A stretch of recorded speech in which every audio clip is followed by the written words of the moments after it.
কে আপন কে পর মইরা তো দেখেন একবার। কবরে নিয়ে যাওয়ার মানুষগুলা একটাও দুশমন ছিল না, সবগুলা আপন মানুষটাই নিয়ে যাচ্ছে কবরে।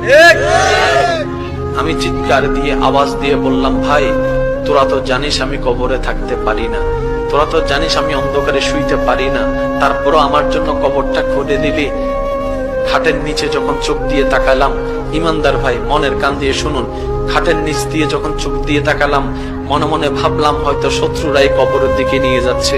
যখন নিচে তাকাই দেখলাম চোখ কপালে উঠে গেল, একজনও আমার দুশমন নাই, সব আমার আপন গুলাই আমাকে খাটের মধ্যে নিয়ে কবরের দিকে নিয়ে যাচ্ছে। কে আপন কে আপন প্রশ্ন করতে থাকুন নিজেকে, কে আপন কে আপন। উত্তর আপনি পাবেন না, উত্তর আপনি পাবেন না। এবার কবরের মধ্যে চলে গেল। গভীর মনোযোগ। প্রস্তুত আছেন তো? প্রস্তুত আছেন তো? ইনশাআল্লাহ। প্রস্তুত আছেন তো? ইনশাআল্লাহ। লাশটা কবরে রেখে দিল। উপরে আস্তে আস্তে চাটাই দিচ্ছে, ওই পাশের ফাঁকে ফাঁকে কিছুটা আলো ঢুকছে।